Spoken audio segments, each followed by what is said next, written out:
I'm flabbergasted. I mean, I have a copy of the report here. මොකද්ද මේ බටලන්ද වාර්තාව? 1994 අවුරුද්දේ චන්ද්‍රිකා බණ්ඩාරනායක කුමාරතුංග මහත්මිය ජනාධිපති ධුරයට පත්වෙන්නේ අවුරුදු 17ක් පැවති එක්සත් ජාතික පක්ෂ පාලනය අවසන් කරමින් 80-90 කාල සීමාවේ සිදු වූ මනුෂ්‍ය ඝාතන හා අතුරුදහන් වීම්වලට සාධාරණ ඉටු කරන බව ඇයගේ මැතිවරණ ව්‍යාපාරයේ ප්‍රමුඛ පොරොන්දුවක් වුණා.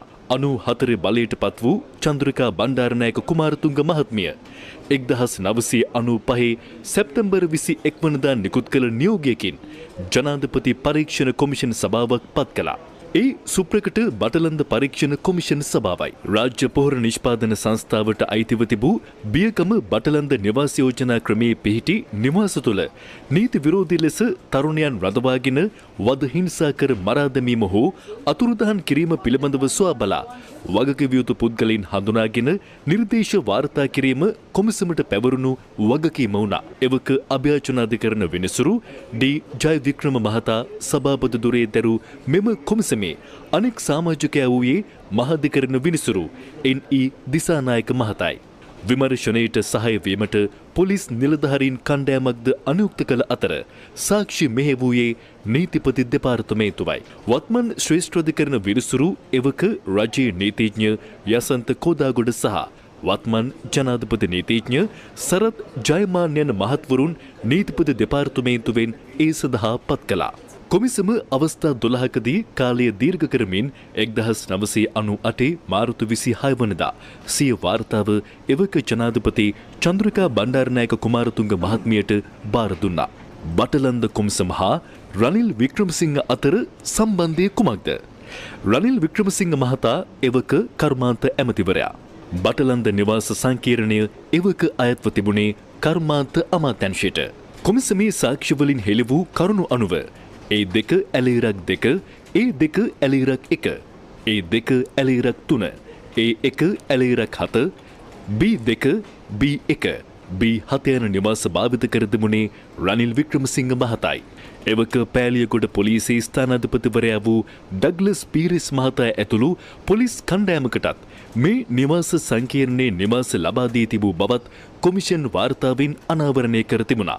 කැලණිය කඩා කප්පල්කාරී ක්‍රියා මර්ධන ඒකකයේ නිලධාරීන්ටද ඒ තුළ වෙන් කර තිබූ නිවාස ගණන 13ක්. බටලන්ද කොමිෂන් වාර්තාවේ දැක්වුණේ එක් නිවසක් රනිල් වික්‍රමසිංහ මහතාගේ කාර්යාලයක් ලෙසද පරිහරණය කර තිබූ බවයි.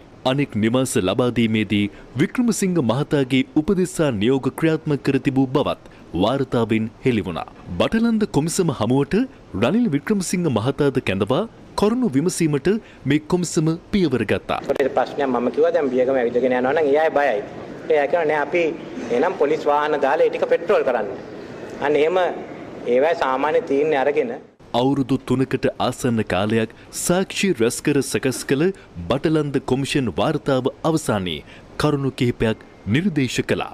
ඉන් ප්‍රධාන නිර්දේශය වූයේ මෙම වධකාගාර සිද්ධියට සම්බන්ධ මහජන නියෝජිතින් හා පොලිස් නිලධාරීන් මානව අයිතිවාසිකම් බරපතල ලෙස උල්ලංඝනය කර ඇති බැවින් ඔවුන්ගේ ප්‍රජා අයිතිය අහිමි කිරීමට අවශ්‍ය අතිරේක බලය ශ්‍රේෂ්ඨාධිකරණයට පවරන ලෙසයි. විධායකයන් නියෝජනය කළ පුද්ගලයා දඬුවම් විදීමට සිදුවනු ඇතැයි බියක් නොමිතිව පිටම නීතිය උල්ලංඝනය කර ඇති බවද කොමිෂන් වාර්තාවේ නිර්දේශවල දැක්වුණා. බටලන්ද වාර්තාවට මොකද වුණේ? වාර්තාව එවක ජනාධිපතිනියට බාර දුන්නත් එහි නිර්දේශ කිසිවක් ක්‍රියාත්මක වූයේ නැහැ. ඒ පිළිබඳව එවක මාධ්‍යවේදීන් ප්‍රශ්න කළ අවස්ථාවේ එවක රජයේ ප්‍රබලයක වූ මංගල සමරවීර මහතා දැක් වූ ප්‍රතිචාරය මේ. ඒ වාර්තාව එතුමිය අදත් ඉදිරිපත් කරන්නට ප්‍රතික්ෂේප කරන්නේ එතුමිය කියන්නේ මම කැමති නෑ මගේ ප්‍රධාන දේශපාලන විරුද්ධවාදියා එහෙම නැත්නම් මේ රටේ විපක්ෂ නායකවරයාට එදා එක්සත් ජාතික පක්ෂය විසින් සිරිමාවෝ බණ්ඩාරනායක මැතිනියට කරපු දේ කරනවායි කියන චෝදනාව අහන්න කැමති නිසා විශේෂයෙන්ම එතුමියගේ මැතිවරණය අවසන් වන තෙක් මෙය ඉදිරිපත් කරන්න නැහැයි කියන තීරණය තමයි එතුමිය ඉන්නේ. මේ මැතිවරණයෙන් පස්සේ විශේෂයෙන්ම ඉදිරියේදී මේ සම්බන්ධයෙන් මේ සම්පූර්ණ වාර්තාව මේ රටේ ජනතාවගේ දැනගැනීම සඳහා ජනතාධිකරණයට ඉදිරිපත් කරන්න අපි බලාපොරොත්තු වෙනවා. මැතිවරණ ව්‍යාපාර වලට බටලන්ද කොමිෂන් වාර්තාව මාතෘකාවක් වුවත් තවමත් එය යුක්තිය ඉටු කිරීම උදෙසා ඉදිරිපත්ව නැහැ. BBC වාර්තාකාරණී ෆ්‍රාන්සිස් හැරිසන් මහත්මිය අල් ජසීරා වැඩසටහනේදී මේ වාර්තාව පෙන්වමින් වික්‍රමසිංහ මහතාට අභියෝග කළා. ඇය එහිදී කියා සිටියේ ආණ්ඩුවේ නියෝග මත මේ වාර්තාව මුද්‍රණය කර ඇති බවයි. It says printed by the order of the government. I'm sorry, but there is a report. 1995 සැප්තැම්බර් 21 වනදා බටලන්ද ජනාධිපති පරීක්ෂණ කොමිෂන් සභාව පත් කිරීමෙන් පසු 88-90 කාල සීමාවේ බටලන්ද නිවාස සංකීර්ණයේ පවත්වාගෙන ගිය වධකාගාරය සම්බන්ධයෙන් කරුණු රැසක් අනාවරණ වුණා. වධහිංසාවන්ට ලක්ව ජීවිත බේරාගත් පුද්ගලයින් තමන් හිංසනයන්ට ලක් කිරීම සඳහා භාවිත කළ නිවාස කොමිසම හමුවේ හඳුනාගෙන තිබුණා. එම තොරතුරු කොමිෂන් වාර්තාවේ පැහැදිලිව සඳහන්. නිවාස සංකීර්ණයේ ඒ දෙක ඇලීරක් දෙක නිවස 1983 සිට 1989 අප්‍රේල් දක්වා රනිල් වික්‍රමසිංහ මහතා භාවිත කර ඇත්තේ යෞවන කටයුතු හා රැකී රක්ෂා අමාත්‍යංශයේ සංචාරක බංගලාව ලෙසයි. පසුව 1989 අප්‍රේල් සිට 1994 දක්වා වික්‍රමසිංහ මහතා කර්මාන්ත අමාත්‍යවරයාගේ නිල නිවස ලෙස එම නිවසම භාවිත කර තිබෙනවා. ඒ දෙක ඇලීරක් එක නිවස රනිල් වික්‍රමසිංහ මහතාගේ ආරක්ෂකයන් සඳහා වෙන් කරගෙන ඇති අතර ඒ දෙක ඇලීරක් තුන වික්‍රමසිංහ මහතා යටතේ ක්‍රියාත්මක වූ අමාත්‍යංශයක් වෙත පවරාගෙන තිබුණා. රනිල් වික්‍රමසිංහ මහතාගේ බංගලා බාරකරු ලෙස සේවය කළ වින්සන්ට් ප්‍රනාන්දු නැමැත්තා එම නිවසේ සිට ඇති අතර වික්‍රමසිංහ මහතා කොමිසම හමුවේ ප්‍රකාශ ලබා දීමට දින කිහිපයකට පෙර ඔහු අභිරහස් ලෙස මිය ගියා.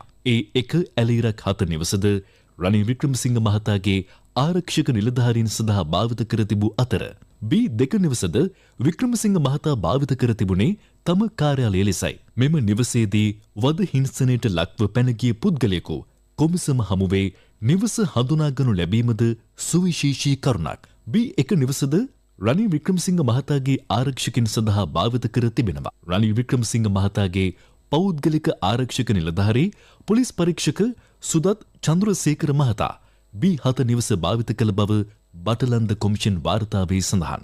B8 නිවස මෙම නිවසට ආසන්නව පිහිටා ඇති අතර එම නිවස පොලිස් අධිකාරී ඩග්ලස් පීරිස් මහතාගේ ආරක්ෂකයින් භාවිත කර තිබුණා. එම නිවසේ රඳවා තබාගෙන තමන්ට වද හිංසා සිදු කළ බවට ඒල් සුගී පෙරේරා නැමැති පුද්ගලයෙක් බටලන්ද කොමිසම හමුවේ සාක්ෂි දෙමින් අනාවරණය කළා. මීට අමතරව ක්‍රම විරෝධී ලෙස අමාත්‍යවරයෙකු ලෙස රනිල් වික්‍රමසිංහ මහතාගේ නියෝගයකින් පොලිස් කණ්ඩයක් වෙත තවත් නිවාස ලබා දී තිබූ බවද වාර්තාවේ සඳහන්. අද පැවති මාධ්‍ය හමුවකදී එවක බටලන්දේ සිදු වූයේ කුමක්දැයි හිටපු හමුදා නිලධාරියෙකු වූ ඉන්ද්‍රානන්දන සිල්වා මහතා කළ අනාවරණය මේ. මම යුද හමුදා පොලිසියේ හිටපු ඡායාරූප ශිල්පියා. වදකාගාරයෙන් වදකාගාරයට ගිහිල්ලා මෙයා ඡායාරූපගත කිරීම එකල පැවරලා තිබුණේ මට. මරා දමන සියලු පුද්ගලයන්ගේ ඡායාරූප එකතු කරලා ඇල්බමයක් හැදුවා JOC මගින්. මේ ඇල්බමය තමයි සැකකරුවන්ට පෙන්වන්නේ මෙයාව අඳුරනවාද කියලා. එතන මේ ඇල්බමය සකස් කිරීම සඳහා මට පැවරිච්ච රාජකාරිය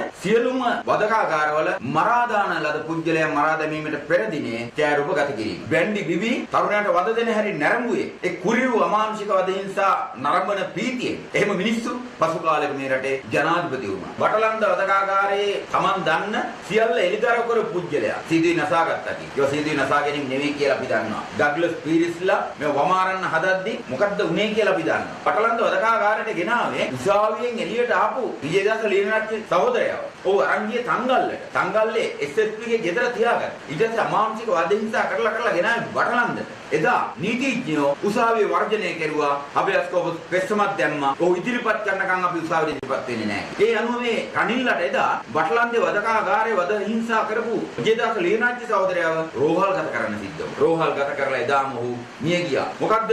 ඔහුගේ මරණ පරීක්ෂණයේ තිබුණේ ඉලයට 19ක් කැඩිලා. තුවාල 307ක් වෙලා. දුප්පතුන් වෙනුවෙන් නොමිලේ නඩු කතා කරපු විජේදාස ලියනාච්චි සහෝදරයව බටලන්ද වදකාගාරයේදී මේ විදිහට අමානුෂික විදිහට පහර දීලා මරා දාපු විදිය. බටලන්ද වාර්තාව යලිත් සමාජයේ සංවාදයට ලක්වීමට හේතු වූයේ පසුගියදා අල් ජසීරා රූපවාහිනිය රනිල් වික්‍රමසිංහ මහතා සමග පැවැත් වූ හෙඩ් ටු හෙඩ් වැඩසටහනයි. Look, there was no report. So you're quoting if there's a report. You were the Minister of Industry. Look, but I'm telling you, there's no report. I do have a report, but I've just literally read There's from no it. report. එහිදී වික්‍රමසිංහ මහතා දිගින් දිගටම කියා සිටි අදාළ commission වාර්තාව පාර්ලිමේන්තුවට ඉදිරිපත් නොකළ බවයි. වැඩසටහනේදී අදාළ වාර්තාව පෙන්වමින් BBC හිටපු මාධ්‍යවේදිනියක වන ෆ්‍රාන්සිස් හැරිසන් මහත්මිය කරුණු පෙන්වා දුන්නා. I'm flabbergasted. I mean, I have a copy of the report here. It says there's a printed by report the right order there. of the government. අද පෙරටුගාමි සමාජවාදී පක්ෂයේ ප්‍රධාන ලේකම් කුමාර් ගුණරත්න මහතා මේ වාර්තාව අනාවරණය කිරීමේ වැදගත්කම අවධාරණය කළා. දැන් බටලන්ද කොමිෂන් වාර්තාවක් තියෙනවා කියලා කිව්වහම නිල වාර්තාවක් නෙවෙයි මේක පාර්ලිමේන්තුවේ සම්මත වෙලා නැහැ. නිසා ඔහු ඉතා බය නැතුව කියනවා මේ චන්ද්‍රිකා ආණ්ඩුවෙන් පාර්ලිමේන්තුවට ගෙනාවේ නැහැ කියන එක බොහොම නිර්භීතව කියන්න පුළුවන්කම ඇවිල්ලා තියෙනවා. යුක්තිය ඉටු කිරීමක් මෙය නැවත සිදු නොවීම සඳහා අවශ්‍ය නීතිමය සහ දේශපාලනමය ප්‍රතිපාදන සැකසීමක් තමයි අපි බලාපොරොත්තු වෙන්නේ. නිසා අපි ඉතාම බරපතල ඉස්සෙල්ලා හිටින්නේ මේක මේ පාර්ලිමේන්තුවට ගෙනල්ලා මේ වාර්තාව පාර්ලිමේන්තුවේ සභාගත කිරීමෙන් එහාට ගිහිල්ලා මේ සමස්ත ක්‍රියාවලිය සම්බන්ධයෙන් සාධාරණයේ ඉටු වෙන ක්‍රියාදාමයකට වර්තමාන රජයේ යායුතුව තියෙනවා. දැන් මේ ඩග්ලස් පීරිස්ට තමයි පළවෙනි වතාවට උසස් වීම හම්බ වෙන්නේ මේ වටලන්ද වාර්තාවට අනුව 150 දෙනෙක් පහු කරලා යාට සහකාර පොලිස් අධිකාරිකම තහවුරු වෙන්නේ. විජේදාස ලියනාරච්චි පක්ෂයේ ජනතා එක්තුරුනේ 82 ජනාධිපතිවරුන් වේදිකාවේ බොහොම ජනප්‍රිය කතිකේ රනිල් වික්‍රමසිංහ මැදිහත් වෙලා තමයි මෙයාව දෙන්නේ බාර ඩග්ලස් පීරිස්ට්. අපි දන්නේ විජේදාස ලියනාරච්චි සහෝදරයා ඝාතනය වෙච්ච විස්තරේ විතරයි. රනිල් වික්‍රමසිංහ මේවට සම්බන්ධ නැහැ කියලා මේ වාර්තාවේ තියෙන ඔහුගේ නියෝගයෙන් ඔහුගේ උපදෙස් අනුව ඌව කොළඹට ගෙනීමත් ඔහුව නැවත බාර දීමත් මේක සිද්ධ වෙලා තියෙනවා. මේගොල්ලන්ගේ ප්‍රජා අයිතිවාසිකම් අහෝසි කිරීම සිදු කළ යුතුයි කියලා උන් නිර්දේශ කරලා තියෙනවා. නිර්දේශ ගණනාවක් මේ බටලන්ද කොමිෂන් වාර්තාවේ අවසානයේදී ඉදිරිපත් කළා තියෙනවා. නමුත් මේකක්වත් ක්‍රියාත්මක වුණේ නැහැ. සජිත් ප්‍රේමදාස මහත්තයන් ආපහු එයා මොකක්වත් කිව්වේ නැහැ මේ ගැන. මොකද එයාට කියන විදියක් නැහැ. මොකද තාත්තා තමයි නිර්දේශ කරේ කාටද කැබිනට් එකට මේ මෙයාට උසස් වීම දෙන්න කියලා ඩග්ලස් පීරිස්ට්. ඩග්ලස් පීරිස්ට් මෙයාගේ අර මේ විභාගේ පාස් වුණ තුනට කමක් නැහැ. 150 දෙනෙක් පන්නලා මෙයාව උසස් වීම දෙන්න කියලා කිව්වේ කවුද? ඒකට කැබිනට්